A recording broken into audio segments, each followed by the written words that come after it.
reporting and target acquisition. Turn the camera off, please. They can also provide troop size elements to augment the classic CT, and then 5 is maritime counterterrorism if a ship or oil platform were hijacked, conduct after capture, CAC, also known as CAP. Some SBS lads didn't even end up doing the dive course and were sent straight to Afghanistan. Now, successful completion of that training specializes in small waterborne craft and mini sub operations. Hey guys, it's Ferdy here with a video about SBS Reserve selection. This follows my previous video about SAS Reserve selection, which you can see here. For SBS Reserve selection, only candidates with 2 years of previous military experience are eligible to apply. This experience can be obtained in another reserve unit. This is where it differentiates itself from the SAS reserves, who don't require the 2 years previous experience. And the largest proportion of former service within the SBSR is obtained within either the Royal Marines or the Royal Marines Reserves, the RMR. This is because the SBS Reserve forms a squadron in the SBS, a reserve squadron, but it's more integrated than the SASR is with the SAS. They can either provide individuals to augment a patrol or a mission. They can also provide troop size elements to augment the regular SBS. The SBS has 5 principal roles. 1. Surveillance and reconnaissance, gathering information, reporting and target acquisition. 2. Offensive action, including the direction of airstrikes, artillery and naval gunfire, designation for precision guided munitions, use of integral weapons and demolitions. 3. Support and influence, SI. This includes overseas training tasks, the so-called team tasks. However, with the recent creation of the Rangers, this task may be impacted going forward. 4 and 5 are closely related. 4 is immediate response for military counterterrorism, so classic CT, and then 5 is maritime counterterrorism, MCT, if a ship or oil platform were hijacked, or any type of specifically maritime counterterrorism. Special Forces Reserve elements operations require sufficient endurance, fieldcraft, surveillance, communications, mobility and life skills to work in isolation across the spectrum of conflict. Tasked to deliver a Tier 2 SF capability in order to provide depth to the UKSF group. The first step of an SBS Reserve candidate is the Special Forces Briefing Assessment course. The Special Forces Briefing Assessment courses are now combined, SAS SBS. On day 1 there is a combat fitness test, an 8-mile load-bearing march carrying 55 pounds needs to be completed within 1 hour and 50 minutes as a pass-fail, but actually 1 hour and 40 minutes is the SF standard. So I think that's doable. I've done Para 10 2 years ago, load bearing in 2 hours, and that's a 10-miler. I'm doing this year's in Catterick actually, so if you're doing that one, I will see you there. There's also a swim test. I believe it's 500 meters or 600 feet using any stroke in uniform and to retrieve an object from 5 meters depth or 16 feet. There's a gym test. I believe that's all on the first day. Day 2 there is an advanced CFT, which is 24 kilometers or 15 miles carrying 30 kilos at 66 pounds, and the cutoff is 4 hours. So for the SBS briefing course, that actually used to be the infamous roller coaster in Dorset, which is Lulworth Cove to the Smugglers Inn. That's a great training route. I've done it many times before, and if you're anywhere near Dorset, that's definitely worth doing.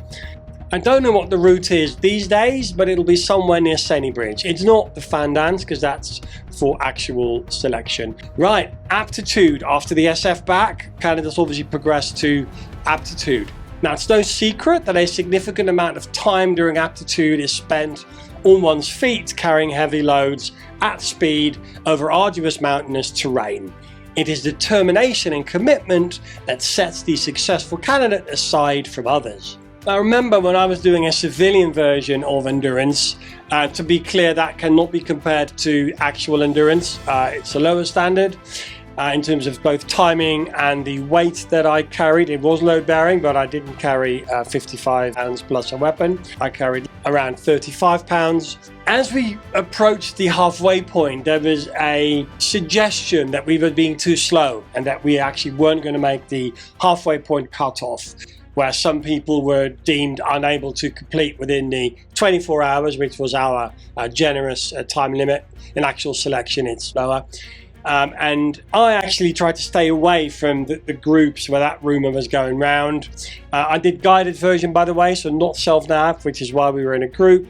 When we got to the halfway point, I basically said to the DS, listen, you'll have to physically stop me from continuing, because unless you do that, I'm going to continue, you know, with or without this event. You know, I'm a grown-up in the hills.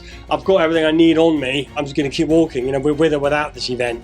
The guys sort of looked me up and down, had a chat amongst themselves, talked in their walkie-talkie. Because the reason I was a bit slow was obviously because of the rest of the group. And they came back and said, you're all right, Matt, you can crack on, as in within the scope of the event. I wasn't going to quit. And I remember that was a cool moment. Did then go on to finish it. The week culminates in the 64 kilometers long distance endurance. I did a video on that, which is you can find with this button. One about what is endurance, and another which is a full recce of the route. Once through the Aptitude gateway, the candidates will then undertake an intensive period, so we're talking about reserve candidates now, an intensive period of instruction and assessment of TTPs, which is tactics, techniques and procedures, including weapons and standard operating procedures, SOPs. Regular SES and SBS candidates obviously have the trees phase, they go to the jungle. I'm talking specifically about reserve candidates now. SOPs, including surveillance and reconnaissance. Lots of live firing, including patrol, contact drills and offensive action. A battle camp comprising of a live fire assessment, field training exercise to test the skills learned throughout the selection, and it culminates in conduct after capture, CAC, also known as CAC, and I imagine it is a bit CAC. All of these are pass-fail components, as well as DS can just pull people from the course, so-called stand-up fails. And that actually gels with the original selection in Malaya, when the SAS would take candidates out into the jungle, and it was actually down to the NCO cadre to determine who was suitable to stay with the troop. So that is replicated to this day, where the DS tend to be NCOs, ultimately have a big say, if not final say, about which candidates are suitable and which aren't. So after the joint continuation, the SAS and SBS Reserve candidates break off. SBS Reserve candidates continuation course involves training in diving in all conditions. Combat diving, very much about getting from A to B.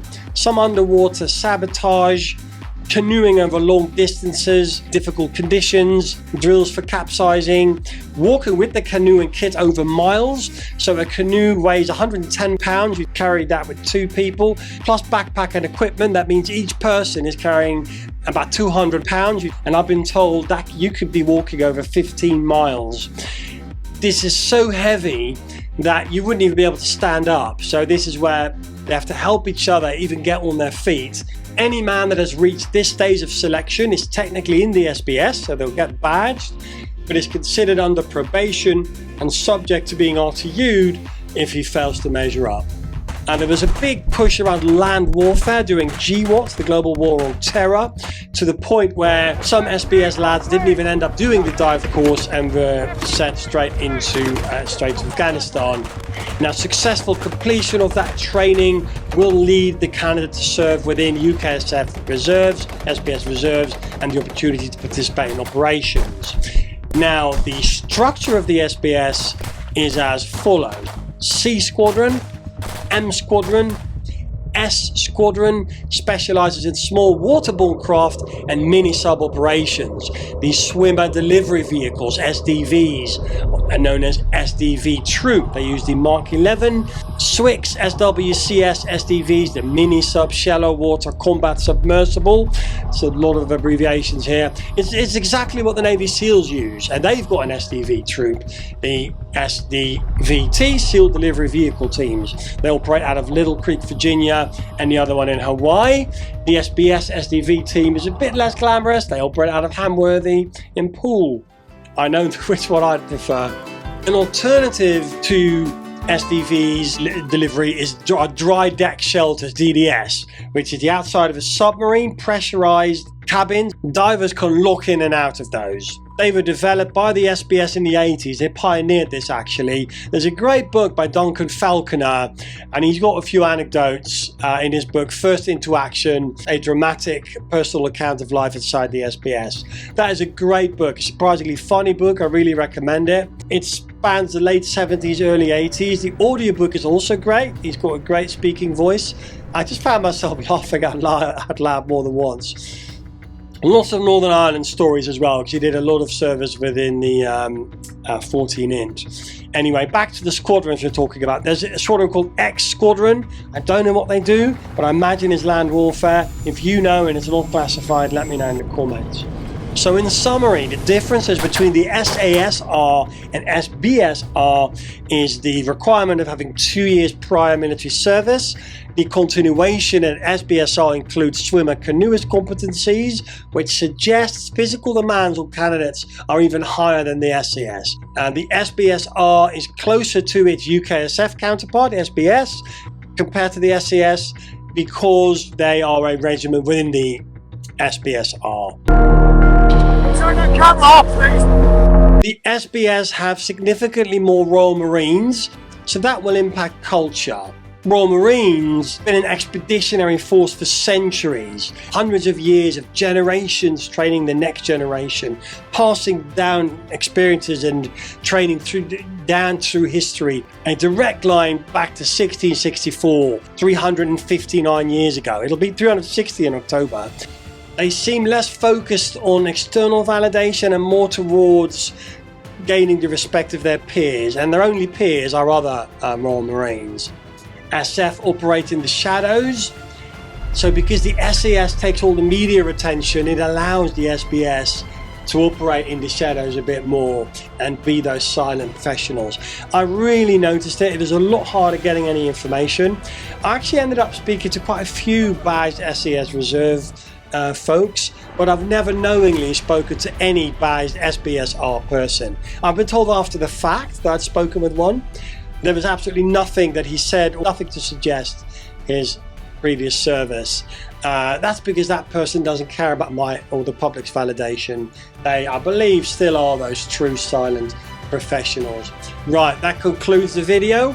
I'm getting ready for Trinity this weekend, which is 3 fan dance events within one weekend, Saturday morning, and then Dark Trail the night of Saturday to Sunday, and then a third one on the Sunday morning.